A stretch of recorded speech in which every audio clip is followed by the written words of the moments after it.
Thanks everyone for coming, and thanks Preet for joining us and sharing your views. So I'd like to ask just a few questions for the first half hour, and then we'll kind of open it up for general Q&A from the students and visitors. So Preet, I think one thing MBA students sometimes don't know is that you manage a large organization with a huge budget, many employees. And also the employees that you have, these assistant U.S. attorneys, have a lot of power and discretion. So just want to kind of kick off, if you can share just kind of your views of management, how you manage a large organization, how you select for people to ensure that they're going to be ethical and kind of make sure the organization is doing what it should be doing. Thanks. It's great to be here. Thanks for having me. This is a particularly comfortable chair, I realize. So I apologize if I get too comfortable. People sometimes ask me from time to time, given what we do, and we prosecute a lot of kinds of cases, including white-collar cases. Some, I hate to say it, alums of this very institution have been prosecuted. And people say, why do you come and speak to groups like this? And I say it's because I really, really like the sound of nervous laughter. Thank you. So people may not fully appreciate that, as we were talking about before we came out here, that I'm a lawyer and a prosecutor, and that's a large part of my job, but it probably isn't even the biggest part of my job. I run an institution, like a lot of you will eventually, maybe very soon. We have 450 employees, thereabouts. We have personnel issues we have to deal with. I have a budget I have to deal with. I have 4 different locations. I hire on a regular basis. We have a lot of turnover. So a large part of my job is the same kind of job that any CEO of a company has, which is to make sure that you're motivating people, you're inspiring them, you're retaining them, you're trying to get them to do the right thing, you're trying to get them to row in the same direction and advance the mission of the office. Now, it turns out that the mission of our office is and is always supposed to be not the manufacture of widgets or the provision of some service other than to the taxpayers who pay our salary, and that is to make sure that we ensure that justice is done. And that doesn't mean just notching victories on your belt and putting people in prison, but making sure that the right thing is done in every case for the right reasons all the time. And so my brother is a business person and ran a company and is much wealthier than I am. Sold his business to Amazon for $500 million, so he buys dinner now when we go out. But as part of the question you're asking, he and I have gotten together a lot, and he ran a fairly sizable company and starting a new one now, that a lot of the things that we think about and care about are the same. As I mentioned, motivating people and getting people to do the right thing. So the most important thing, I think, and I think most business people will tell you this, and I learned it when I took over in my job, is to hire the right people. When we get to, hopefully, we'll talk a little bit about culture and ethical culture and creative culture. That's all about the people you bring in. There's no system that can do the job. There's no structure that can do the job unless you have the people in the right place. And so I think about my job sometimes as a lawyer who's involved as a CEO of an institution, sort of a business, and sometimes in the reverse. And I think the same thing about the law. You can't have a good legal structure and you can't have justice being done no matter how good your laws are as a society, or how good your ethical code is as a company, or your strategy is as a company, unless the people who are executing those things understand it, care about it, and are doing it for the right reason. So the number one thing is the people you hire and the people you promote. So just building on that, one thing you've mentioned is that people that salivate of putting, Charlie Sheen and Michael Douglas in handcuffs are not the right people to be U.S. attorneys, because those aren't people who are interested in justice. Yeah, they're actors, right? Right, just when they kind of see the movie Wall Street, that's what they dream about. Those aren't kind of the right people to hire. So just, and part of that is the fit of what you care about and what kind of job you want. So what advice would you give to our students on how they select a job and what kind of career that they're going to do? Yeah, so I've spoken a lot at business schools, including much lesser business schools than this one, and that was a compliment to the school. And I'm astonished sometimes when I hear people ask, the question about where you should go and whether or not you should focus more on how much money you can make at a place. Now, obviously, it's important to think about what the terms are going to be in your employment, and you want to make a good living and you want to do a good job. You also want to think about places where you can grow. You also want to think about places where you can learn. My concern, not on the part just of students who are coming out of one of the best business schools in the world, but also for everyone, for politicians, for prosecutors, for leaders of every kind, is that everyone is always thinking too often about the next day or the current fiscal year or the current budget year for themselves personally and are not thinking about the long run. And so, relevant to my job, I say to people, you should think about the reputation for ethics and integrity of the place you go. And I know that some people sometimes roll their eyes and they say, well, that's sort of a pie-in-the-sky view. It's not my problem. I'm going to be a small person going to a trading firm or going to a financial institution of some sort. You know, that's really not my problem. And I beg to differ with that. I think you should think about what the reputation for honesty is, not only because it's better to work in a place that is like that and has a good reputation, but also because you're taking less risk, less long-term risk with your current employment. Just ask the people who worked at the Galleon Group. And that's a hedge fund that ended up going under because a number of people from that firm were convicted of insider trading offenses.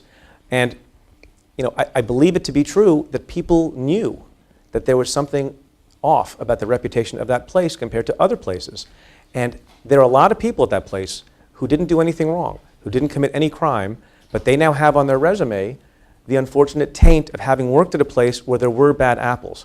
So I don't come here to lecture about morality and ethics, but to also remind you that those are issues of risk that you have to deal with. I assume that you think all the time about risk and cost-benefit analysis because that's what you do at business school. But sometimes ethical considerations are also important in that regard too. I also think it's the case that the companies, if you cared about, and I know that in Northern California people care a lot about these things, about the ethic of a place and the mission of a company and a business. If everybody cared, if the labor market cared, and you're the labor market, you're the premier labor market for business in the country and in the world, if you cared about those things, then companies would care more about making sure that they're doing things by the book and being straight up. So I'll stop there. So what are some specific things to look for? Just as like a personal example, my first job out of college was at a New York financial institution with the initials GS. And at the time, they were considered to be Let's talk after this. The most, sure, you know, they were considered to be the most up and up firm in terms of kind of the reputation, what the prosecutions looked like in the 80s and 90s. And so it's hard to project, and they got in some trouble in recent times. So what are some like specific red flags you would advise the students to look for if they're interested in working for an ethical organization? I'll tell you an easy one. The interview process is a two-way street. And I had somebody come up to me after I talked to a business class like this one, said, it was a couple of years ago, and said he'd interviewed at 12 or 13 different firms on Wall Street, and only one firm asked any question that suggested to the applicant that the firm cared about the applicant's ethics or the firm cared about what the applicant thought of the firm's ethics. And I said, where are you going to work? And he said, I'm going to go work at that firm. And I said, that's a great thing. You should use the interview process wherever you go to ask questions of your own. And if you ask a question about how they think about ethics and how they think about integrity and how they think about reputation and how they think about the long term, you'll learn a lot from your question, even if you get sort of a pat answer. I'm a big fan of asking questions. I know people say you don't do this in cross-examination of a witness on the witness stand, but outside of that context, I'm a fan of asking questions, even if you know what the answer is going to be, because you learn a lot, and a lot of what you're going to be doing is understanding people, right, as leaders. You learn a lot from how long it takes them to answer it, how uncomfortable they are in how they answer the question, how long it takes them to answer the question. And I give the same advice to business people too. If somebody asks you the question, and when you're hiring, by the way, so soon you're going to be hiring yourselves, you want to perpetuate the kind of integrity and ethics of the institution that presumably you went to. And if you, when you're hiring somebody, ask a question like, here's my favorite question. I don't think anybody ever asks, at least I've never heard anybody asking it at a trading firm. Let me just ask you the question. Suppose you come to the firm, and 6 months from now, you say to the applicant, you have reason to believe, you're not sure, but you have reason to believe that the person sitting 2 doors down from you maybe is illegally trading in inside information. What do you do? Now, you will learn, there's no perfectly correct answer to that question, which might surprise you given what I do for a living. But you will learn about how that person reasons morally. You will learn if that person too quickly says, well, I would absolutely report to the CEO of the company, I would call the SEC, because that's BS. People are not likely to so quickly be able to make that decision.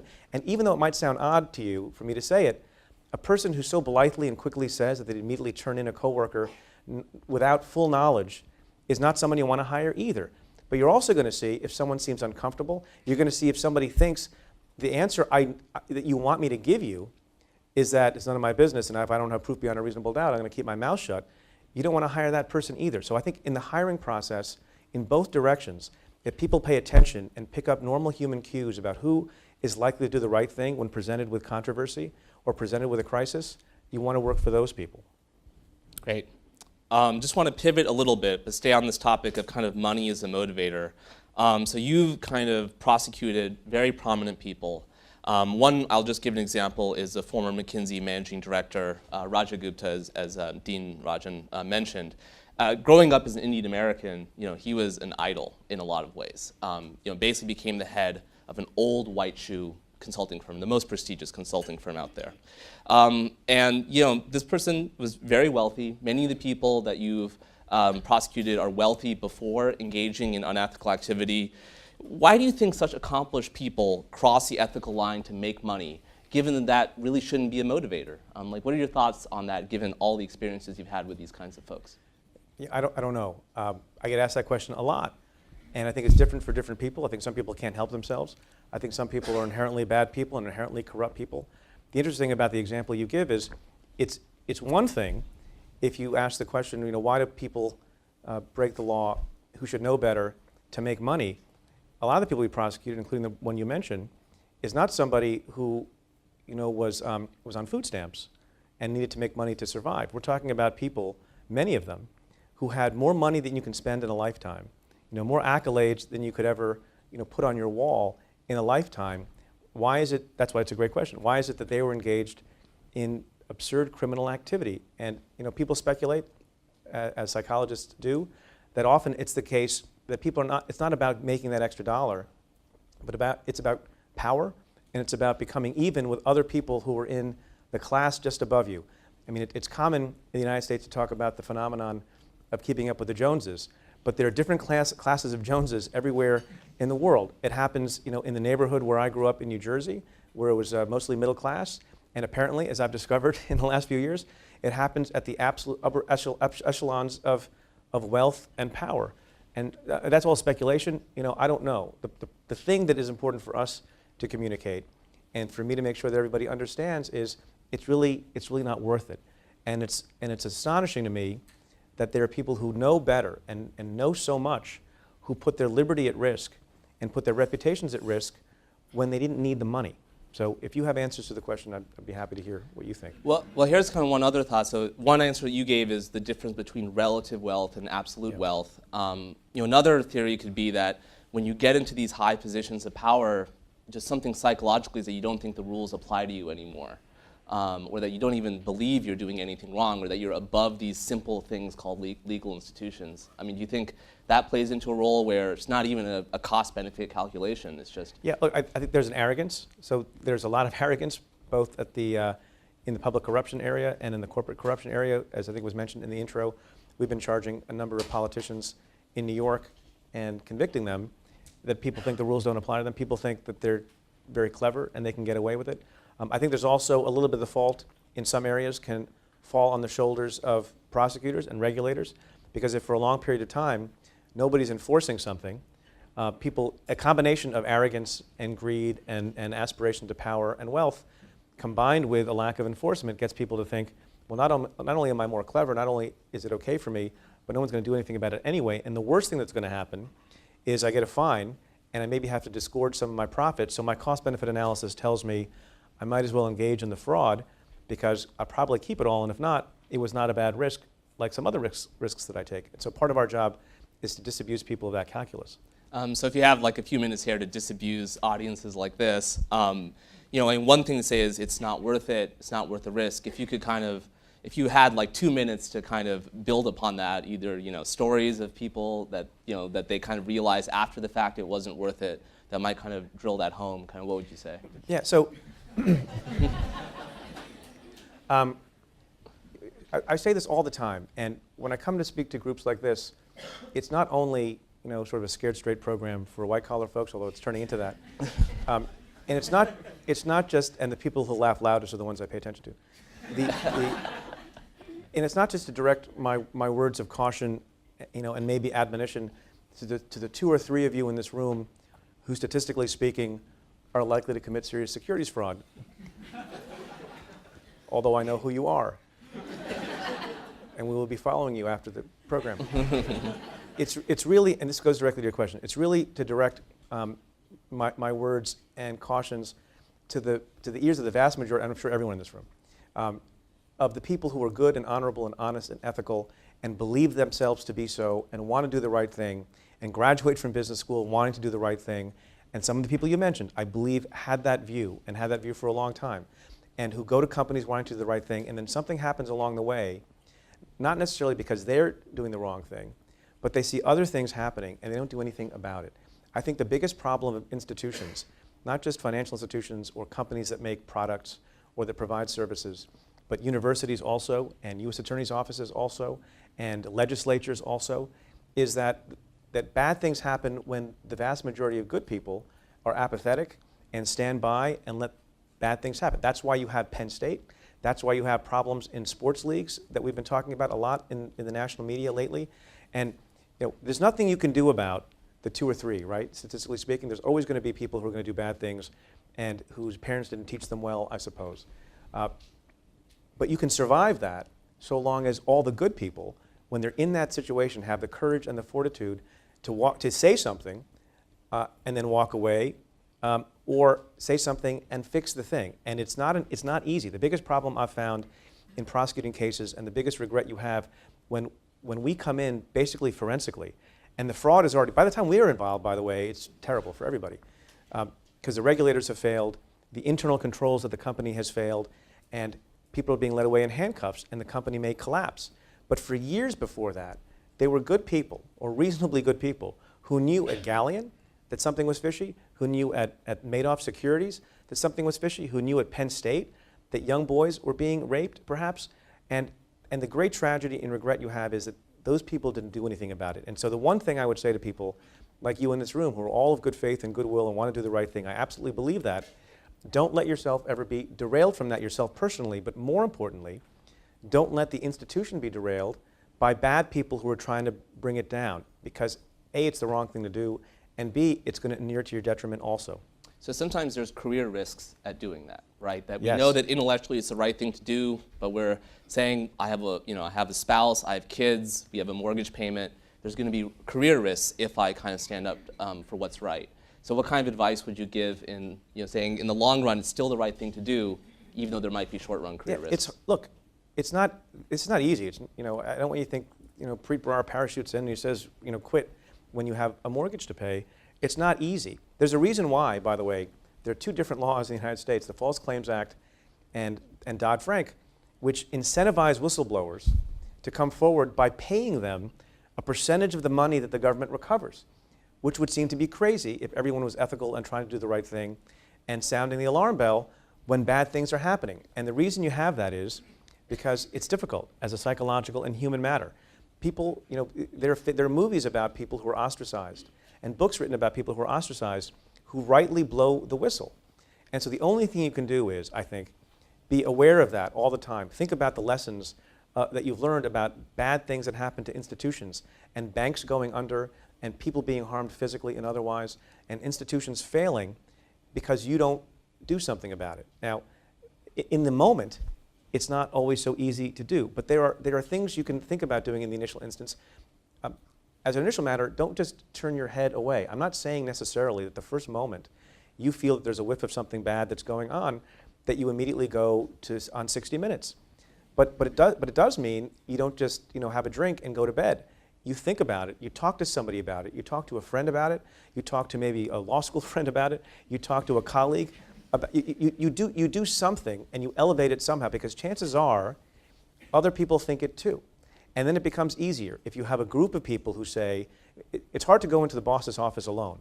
It's easier to go if there are 2 of you. It's easier still if there are 3 of you. And who knows, maybe your immediate supervisor also has that problem, and it will take you as the person of courage to provoke something that changes. And the other point on that I want to make is another problem I think on the part of young people who are very smart and talented and want to do the right thing, like everyone in this room, is that you arrive at a new place, you don't know what the policies are, you're not expert in the law, you're not expert in the regulation, and something strikes you as fishy. And I think this happens over and over again. And one way you excuse not doing anything about it is you say to yourself, well, what do I know? And it's not always. It's partly maybe you think, I don't want to get in trouble, and I don't want to be ostracized, and I don't want to get fired, and I don't want to be a troublemaker. But often, and maybe this is a self-rationalization, but I think sometimes it's honest, you think, well, what do I know? These are smart people. They seem quite nice. If they think it's okay, then they must be right. And that's the moment where I want you to think about this. You folks are at Stanford Business School. You're among the smartest, most educated, most mature people in the country. I'm willing to bet you a lot of money that if one day, a year from now or 3 years from now, you think something fishy is going on, you're probably right. And you need to trust your instinct for that, because that's often not about the particular regulation and the subpart of the third regulation that just got enacted. It's not about that. I'm talking about when you think people are acting in a moral, and that's why I'm using the funny word, fishy, are acting in a fishy way, you are almost always going to be right about that, and you should pay attention to the voice in your head that says something fishy is going on here, and don't excuse inaction because you think, well, I'm the new guy and I don't really know all the rules. I just want to kind of transition to kind of ethical decisions that business people make to kind of ethical decisions that U.S. attorneys make. Madhav listed a bunch of things your office is doing. I don't even know how you sleep, or you sleep at all. So in addition to terrorism, financial crime, political corruption has been a major focus of the Southern District's work. So you've sought convictions of both Democratic and Republican politicians. U.S. attorneys, it's a very interesting office. It's a political appointed office, but they're supposed to be non-political in their actions. If people remember, a few years ago, this was a big issue in the Bush administration's Justice Department. And you think about people who have kind of been aggressive at rooting out political corruption and those who haven't, and what the career awards are. Give an example of 2001, I think both Patrick Fitzgerald and Chris Christie were appointed as U.S. attorneys. I think I'm getting that right. I think most people in this room know who Chris Christie is. I doubt that many people remember who Patrick Fitzgerald was. So I guess given that there are some career motivations going forward, how do you develop the courage personally and the conviction to go after both Republicans and Democrats who politically appointed you? So I don't think about it that way. You go after people without fear or favor, without reference to what political ideology they espouse, what political ideology you espouse, whether they're rich or poor, powerful or not powerful.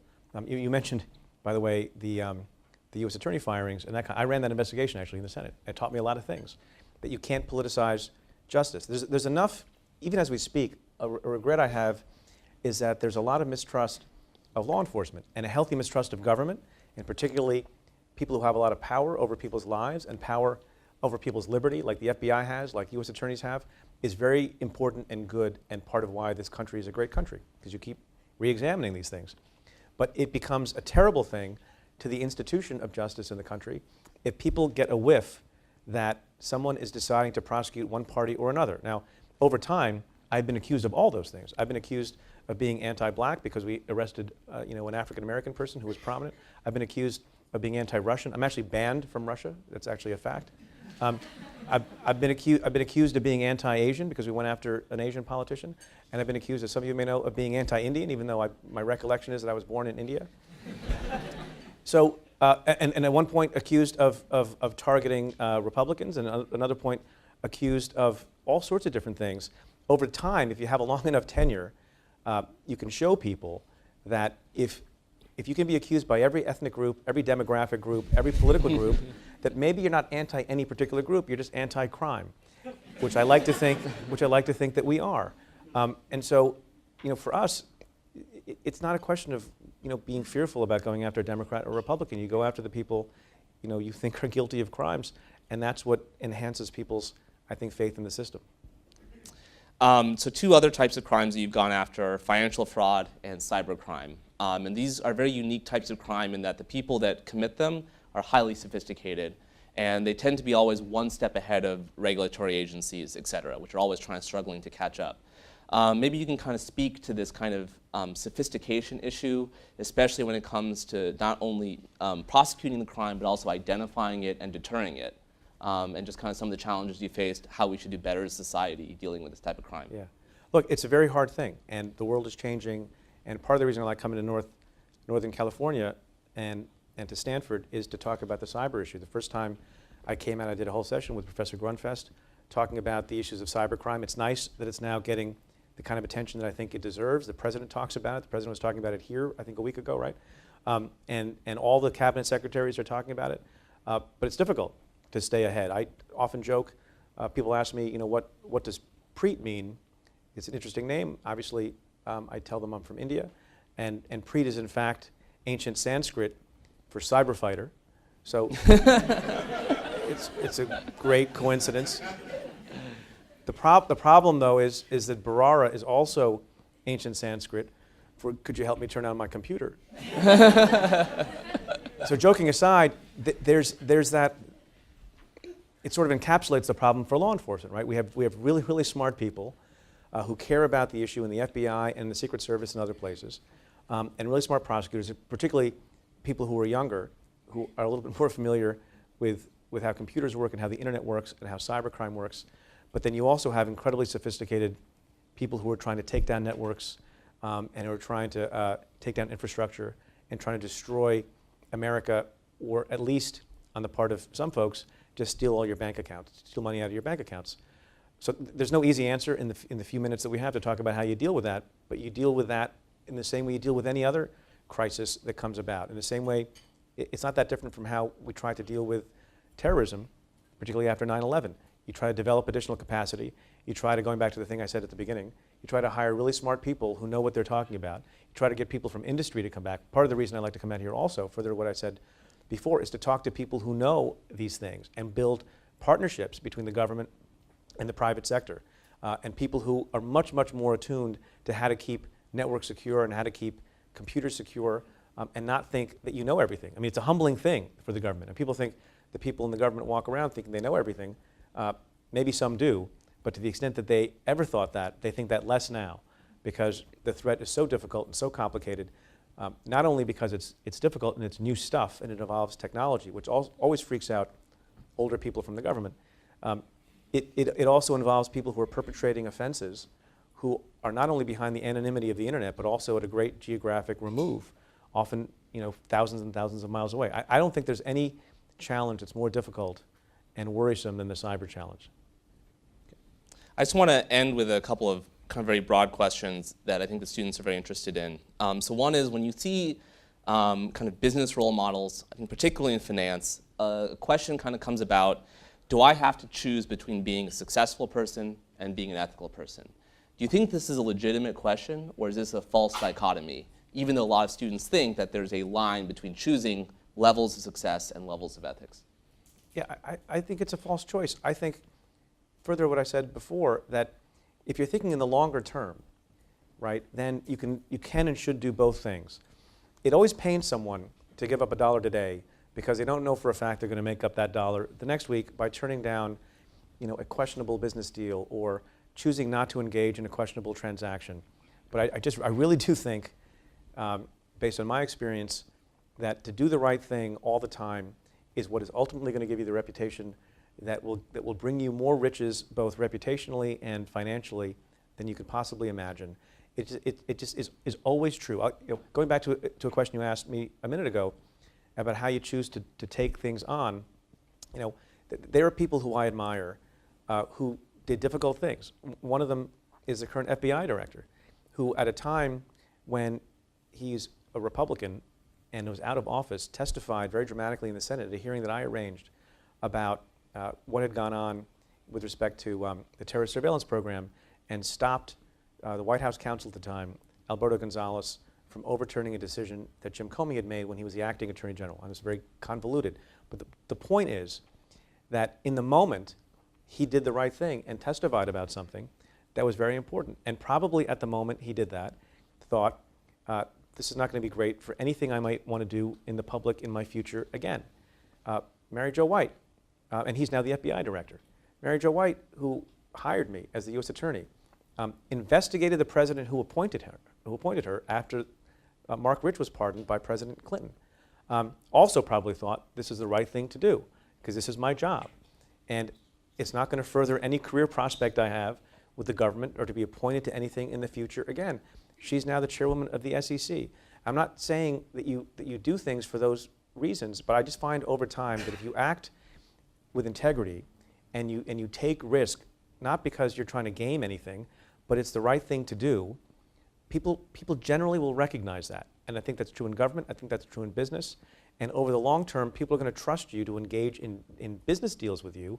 And if they think you're always have some angle and you're always trying to get over on somebody, in the long term, that hurts your earning potential. I really think that that's true. And so you shouldn't have to choose between those two things. Last question before I open it up to the floor is this kind of idea of corporate culture. You've written about it, you've spoken about it. It's just a very nebulous thing to me. It's a very vague concept, but I think it is very important. So I agree with all the stuff you've written. In a more concrete sense, as these students, a lot of them go and start companies, they have to kind of develop what the culture of their firms are going to be. What specific aspects of corporate culture do you think are crucial to building an ethical organization? How should they go about thinking what aspects of their firm promote a good culture? Yeah. So I've mentioned one already, and a concern I have about a culture of silence that occurs at firms, where you have an environment in which bad things may be happening, but the culture is such that people don't feel comfortable coming forward. And you need to have a place when you're in charge of it, or whatever subdivision you end up being in charge of. You want to make sure that if something bad is happening, whether it's related to an ethical problem or any other problem for that matter, I mean, we tend to overly separate issues of ethics and issues of business and other business risk. You want to make sure that if there's a competitor who's making a better widget than you are, that the boss doesn't know about, that you don't know about as the boss because you're not paying attention, that someone is not afraid of coming into your office and saying, by the way, we're going to have a big competition problem from these other widget makers because they're making cooler widgets than we are. It's called the iWidget 6, and it's going to crush us if you're BlackBerry, for example. In the same way, you want to create a culture in which people are going to come and tell you, I have a little bit of a concern that we have this unit that's playing fast and loose. And one day the SEC is going to come down on us like a ton of bricks. So you want to create a culture in which that happens. But the corollary to that is on the silence issue is you want to make sure you work in a place, and that you perpetuate this, you work in a place where people not only come forward, but someone does something about it. I think that's incredibly important. I think you said culture is a nebulous thing. I think it is. In the same way that it's hard to define what integrity is. It's hard to define what judgment is. I've tried for a long time. It's a lot of different things. In some ways you know it when you see it.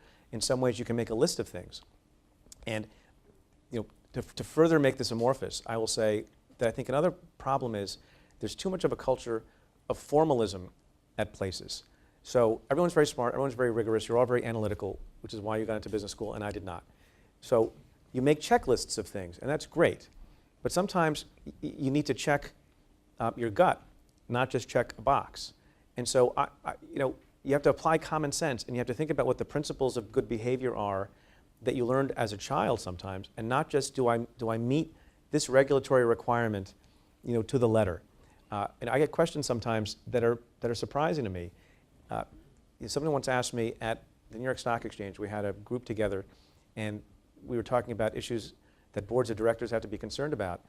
And a very serious person who advises members of boards, which worried me after she asked her question, was, what percentage of time do you think that a member of the board or a C-suite executive should spend thinking about ethical issues? I said, well, that's the dumbest question ever. I didn't say this. I was very polite.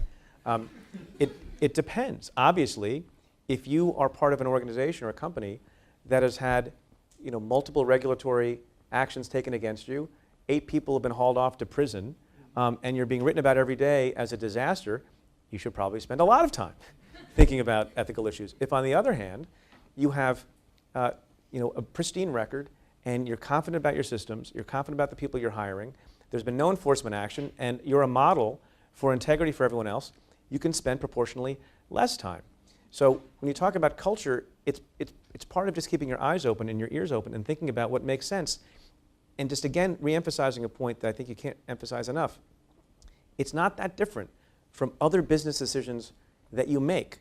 When, that person never would have asked me. Imagine if somebody asked me the question, or if you got asked the question, can I ask you, sir, what percentage of time do you think the CEO and the CFO and the other strategic people at a company should be thinking about creativity? Or what percentage of time should be thinking about competition? Well, it depends on how much competition you have.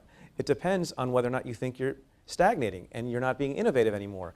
And the same is true when you're talking about ethical culture.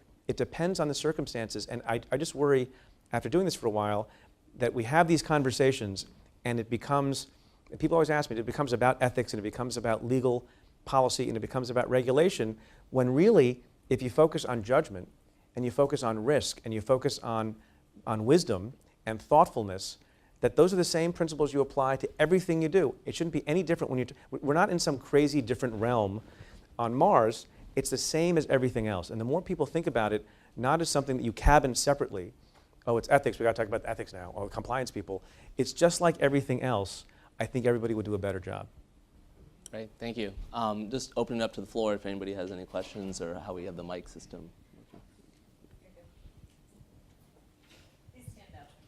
Thank you very much for coming and for your wonderful speech. I have a question about C-suite level convictions in jail time. There's been a lot of fuss in the press made that, yes, apart from the Galleon case, that at SAC, Matthew Martoma gets convicted, but you couldn't get Steve Cohen, or Fabulous Fab at Goldman, but you got no one in their C-suite. Do you see that as a problem? Is it something that keeps you up at night?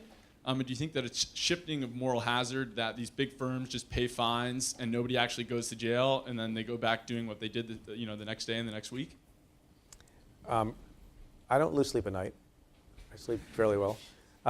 Look, we have a system of law in this country, right? And it's the greatest system. And people get frustrated often if not everybody who they think, without knowing all the facts and circumstances, is not hauled off to prison. And our job always is to hold the highest level person who's involved in any bad conduct or in any institution accountable, if you can. You can't always do that. You can't always do that. I used to do, as I think was mentioned, I used to do Gambino prosecutions and mob prosecutions. It can be difficult to go up the chain and get people to be held accountable if they deserve to be held accountable. And I'm not making an assumption there at all. Is it frustrating sometimes when you think that a person is guilty of a crime and you haven't been able to prove it against them? Yeah, of course. But that's not just so when you're talking about the head of an institution, like the ones you mentioned, if they were guilty of something. It's also true of the person you think is guilty of a murder who's not part of any organization, because you don't have the witnesses. You don't have a cooperating witness, or you don't have a wiretap, or you don't have some other kind of physical evidence. So there's always a frustration there, because you want to do what's right, and you want to hold the right people accountable, and you want to get bad people off the street. So that's how I think about that, and you do the best you can. So from time to time, people say, well, we should lower the standard to make it easier and to take away the requirement that you have a certain mental state. That would be a very dangerous thing, because it wouldn't just make it easier to charge the few people who become poster children for not having been arrested and get out of jail free cards. It also becomes a prescription for even ethical prosecutors to put a lot of people in prison who maybe acted in good faith or made a mistake or were negligent, but did not have the proper frame of mind or did not have knowledge. Now, there are a lot of people at heads of institutions who are not blameless, even if you can't bring them to court and try them and convict them and send them to prison. And I think that all institutions where there have been failures, there's a level of responsibility and blameworthiness on the part of the management. Because even if they didn't know, they should have known. Now, should have known is not a standard that I'm allowed to employ to send someone to prison for the rest of their lives. So that's just my comment on the nature of the structure of the system and the limitations of a legal system in which you have to prove guilt beyond a reasonable doubt and you have to prove mental state. The second part of your question about whether or not you worry that committing crimes is just a part of doing business. Yeah, you worry about that all the time, which is why you try to make the penalty as stiff as possible, commensurate with the conduct that was committed, the bad conduct that was committed, that will also deter. And it doesn't always work. And I think sometimes people underestimate the value of taking actions that don't necessarily lead to everyone being hauled off away in cuffs. And that is because we have a second interest, not just in holding people accountable and in retribution. We also have an interest in reform and in a different kind of deterrence. So you can take an action against a company like Toyota Motor Corporation, for example, where we levied a $1.2 billion penalty, which was many times more than the Department of Transportation could levy because of how they were playing games with disclosures about safety problems in their cars, and an outside monitor, and a probationary period, and a series of reforms that were enacted at the company so that the next time you're driving a certain kind of car, you can be more assured that there's not a safety problem with it. Now, those things are not always accomplished just by charging somebody. We had a session this morning on Rikers Island. We're taking all these efforts against this prison, which has been a kind of a broken disaster in New York for a number of years now. And we're doing both things. We were bringing cases against individuals who are corrections officers who, among other things, caused inmates to die using excessive unconstitutional use of force against them and sending them to prison. And that's great. And that's holding them accountable and hopefully deterring the next corrections officer from beating the living daylights out of somebody when you're not supposed to do that. Separately, we brought a suit against the city and against the jail system saying that you have to adopt these other institutional reforms, because one of the things that was going on and one of the reasons why people were getting away with these beatings was there were not enough cameras in the jail. And part of what we're hoping to negotiate is the putting in of hundreds and hundreds of more cameras, so the corrections officers are going to be less likely to be able to get away with unconstitutional excessive use of force. Now, I can charge as many corrections officers as I want individually and send them to prison. That doesn't put another camera in the ceiling. That doesn't put a camera in the recreational yard. That doesn't put a camera in the medical ward. That requires the institution to take some responsibility and to do some things. And so I've now segued into like my little homily about the issue I take with some people, including a particular judge who sits in my district, who says there is never any value in doing something other than a prosecution of a particular individual. You can do a lot of things and fix a lot of problems by using other tools also.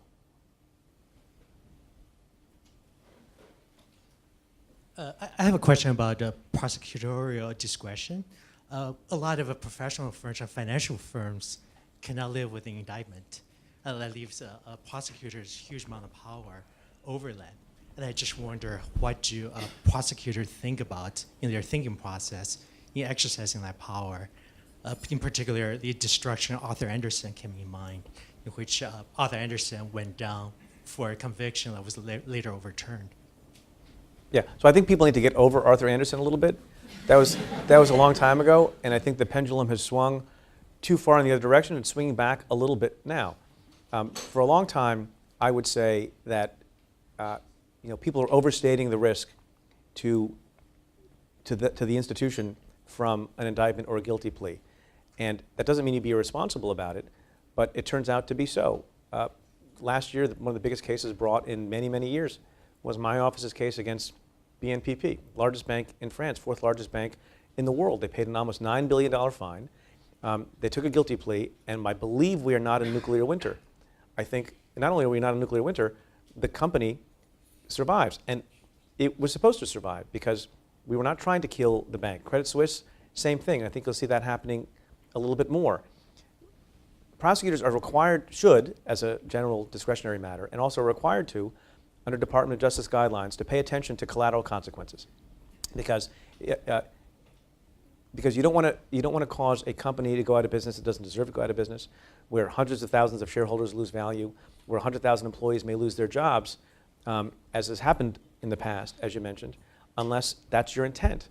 But there are ways to do that if you're responsible and if you're smart about it. So I'm not revealing any secret, but in connection with the BNPP plea deal, I personally spent, and other people on my team spent a lot of time talking to the Federal Reserve and the Department of Financial Services in New York, and to other regulators, including around the world, in Europe and in Asia, to make sure that everybody understood at the time we took the action and forced the guilty plea, because we thought that was the appropriate result of all sorts of bad money laundering activity that they allowed to go on, and sanctions activity that they allowed to go on. At the end of the day, I think it was a seminal event in corporate prosecutions. We held an entire financial institution accountable, even though people said you couldn't do that. We got a substantial penalty, which is not nothing. I mean, it's not just a cost of doing business, which, $9 billion, even to a bank of that size, is not pocket change. And you get reforms, and you tell every other similarly situated financial institution in the world, you better watch yourself, or this could happen to you also. So to me, it was an achievement of rigorous, tough, but responsible coordination among a lot of different entities, and it's one of the things I'm most proud of, because you can do that and you can hold people accountable if it's done right. Thanks again for coming. This is a really interesting conversation. My question is around ethics education, ethics in academia. You said it several times that to be a good person or act on doing the right thing, oftentimes you learn that when you're a kid. something I've recently come to realize, some moments for myself, is that a lot of those things haven't been updated since I was 12, 13, 14 years old, what to do to be a good person. So my question is that Stanford has taken some steps to have ethics courses that are a great introduction, but what more do you think should be done or can be done at business school or even before that to really get people to think for themselves what their ethical framework is going to be to make these decisions? I think the more you can have conversations like this, and the more people can talk about actual scenarios that you might get into. So first you go back to first principles, do the right thing. That doesn't necessarily always provide a lot of guidance unless you can apply it to actual situations that you might be in. I would love to have people talk in the business schools on a more regular basis about what are you going to do the day you're sitting there and you think something bad has happened. Do you tell your wife? Do you go to your shrink? Do you have a cocktail? Do you tell your boss? Do you go to the SEC? What is it that you do? It's not that easy, right? So when we say do the right thing, it sounds glib, but I want to make sure everyone understands that I don't by any means say that doing the right thing is always the easy thing to do. To turn in a friend or to risk scorn from your supervisors and your colleagues is really, really hard. But I think what fortifies you to do that is if you've thought about it in advance. It's like anything else. Cops train before they're in an event where they might be shot at. Troops train, quarterbacks train, and part of the training is to imagine scenarios that you might find yourself in, and not to compare ethical behavior to games.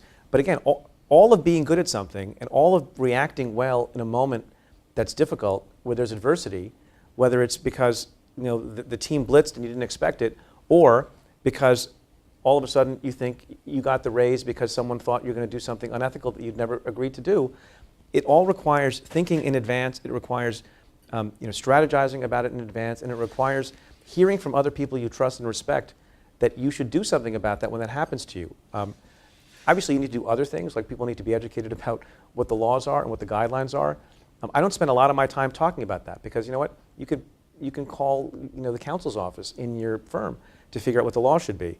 We have a lot of regulations in this country, and we have a lot of rules and a lot of policies. But what I think people forget about is the basics, the things you learned when you're a kid. Is it right to do or is it wrong to do?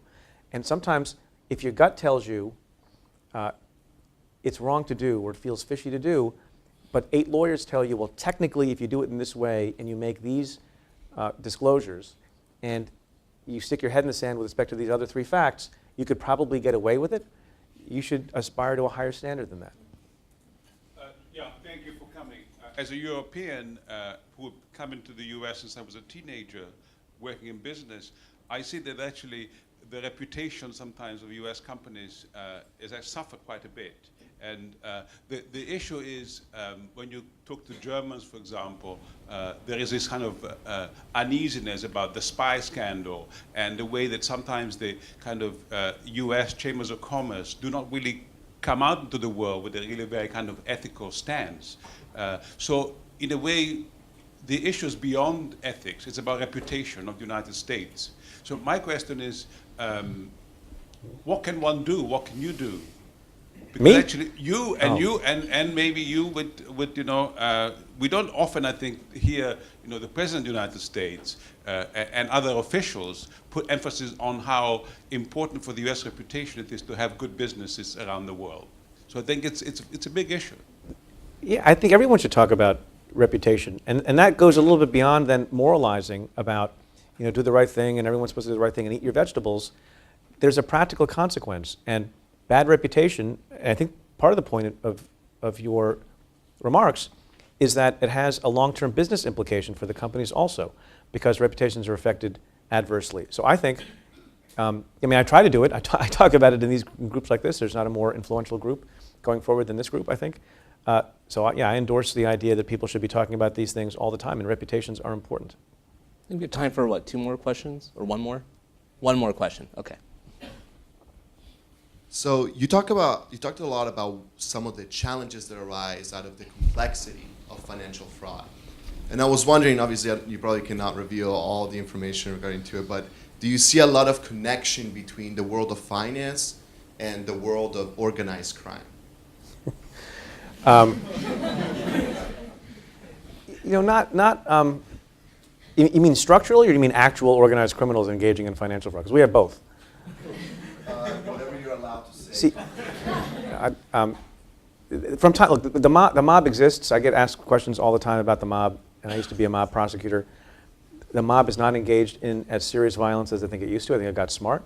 It figured out, like a lot of people maybe in this room, that you can make money doing securities work than you can doing fly-by-night extortion schemes against restaurant owners and construction industry people. One of the biggest cases that was brought in my office before I became the U.S. Attorney was, I'm forgetting the name of the operation, but it was a lot of people in the mob who were engaged in a petty stock fraud scam. So wherever there's an opportunity to make money through fraud or through extortion or through something else, the mob will figure out a way to make money there, and I think they've done so here. But I don't think it's a huge incursion, but they do some of it. Yeah.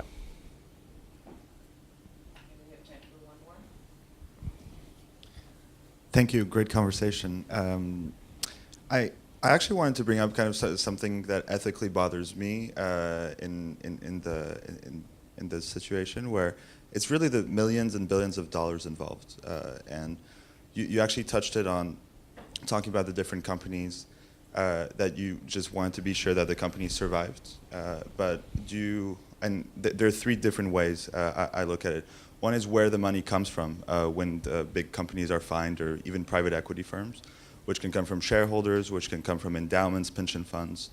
And is that something you think about in these ethically? The second point is the hundreds of millions of dollars of legal fees that are created through these different prosecutions. And I'm, for instance, thinking about what the press was saying about the Bain Capital, Goldman Sachs settlement, that they settled because they didn't want to pay another 200 million legal fees anyway. And the last one is, how do you think about the ethics of where these billions of dollars of fines go and how they're used? Thanks. Well, with respect to the third, and I'll try to make it quick because I know we're running out of time, there are two places that they go when you have a federal case. One is if there are victims, identifiable victims, they go to the victims. And I don't think for a minute or lose 1 second of sleep when we take money from people who, based on their misconduct or their bad conduct, caused thousands of people to lose their entire life savings because of Bernie Madoff. And so I'm very proud of the fact that we've collected, I don't think people would have expected this. I think some people estimate about a $20 billion loss, and some people lost everything that they had. We've collected in excess of $10 or $11 billion. And so every penny of that goes back to the victim. We brought an enormous case against SAIC, not SAC, SAIC, which is a construction company, development company, because they defrauded the city of New York to the tune of $500 million. And I made them pay every penny back to the city of New York, which they could use to hire firefighters and hire teachers. And so when they're identifiable victims of a crime, you get the money back so you can give it back to the people who lost the money. When you don't have identifiable victims, we don't keep any of the money. It goes to the General Treasury, and Congress decides how that money gets spent. Now, there are various things that you can do, and I think I appreciate the point you're making with respect to whether or not innocent parties are being made to bear the brunt of some of these large fines. I'll quote from what Jim Comey said, who put it best when we brought a case recently, the current FBI director. If the shareholders are upset about that, then the shareholders should do something about it. And the shareholders should not allow companies, you know who should be angrier? I shouldn't be the angry guy. The shareholders should be angry. And the shareholders should be demanding sometimes the heads of the people who are at the top of these institutions who allow the misconduct to happen such that those fines are levied. Because I don't think you're going to find a lot of prosecutors having sympathy for the idea that a lot of, and you can quibble about particular cases and say, well, was this an appropriate fine or not? But if it's the case that people in their good judgment believe that bad conduct happened and there has to be a disgorgement of profit or there has to be some lesson, that's what's called a penalty, that money has to come from somewhere. Otherwise, the logical extent of the argument of complaint that money is coming from shareholders is that you walk away and do nothing. And then the next time, by the way, there could be a worse action and the shareholders could lose out worse. Or then another bank could decide they're going to engage in the same conduct and there'll be no consequence at all. I mean, we've been talking a little bit about whether or not people think the paying of a certain amount of fine is just a cost of doing business. So I sometimes worry that there are actually people who think in the opposite direction, that there shouldn't even be the cost of doing business. There shouldn't even be a fine because it unduly affects people who may be innocent. Shareholders of companies that continue to engage in bad conduct repeatedly are not innocent in the sense I mean, they're innocent in the criminal law sense, but they should care about the conduct of business at the institution in a way that they provide the better reforms. You know, it's a good point to end on. Every once in a while, people joke and say that I'm the sheriff of Wall Street, or people in my position are the sheriffs of Wall Street. You know, really not. There's actually very little that I can do. There's very little that prosecutors can do, because by the time we show up, everything has hit the fan. The companies have gone under. People have been fired. People have been arrested. The real watchdogs who didn't do their jobs in the first place are the reasons that we exist when it comes to financial institutions. The boards of directors didn't do their job. The CEOs didn't do their job. The shareholders didn't get upset. And it is astonishing to me when I hear people who are shareholders of companies who are complaining more about the fine than about the conduct that led to the fine. And I see over and over again when people come in, so don't do this when you represent a company, who come in and say, you know, we really don't deserve the fine, we really don't deserve to be prosecuted, we really don't deserve this result. And I say, well, you know, what happened to all the people who were responsible when these bad things, and they'll acknowledge bad things happened, mistakes were made. And so what happened to them?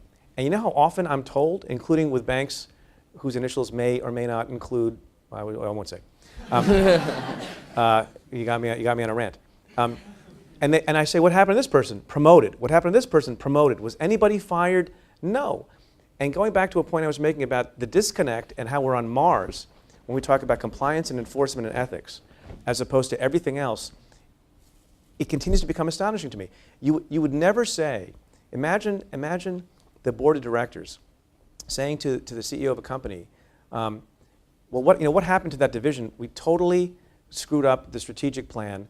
We are far behind on everything we expected to do, whatever your business is in, and saying, we failed. No one's saying they engaged in criminal activity, but we failed. The people who were in charge failed to have the place act well. And the CEO said, well, they all got promoted.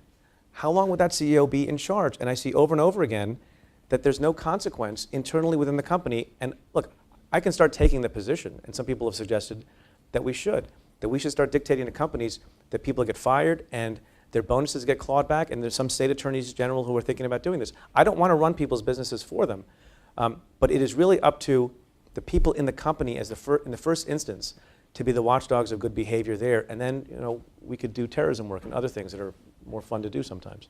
But I appreciate your point, but I think there's a lot of blame that goes around, and people need to think really hard about their own roles in either being enablers or passive acceptors of bad conduct that goes on at firms. Great. Thank you so much, Preet. This is terrific.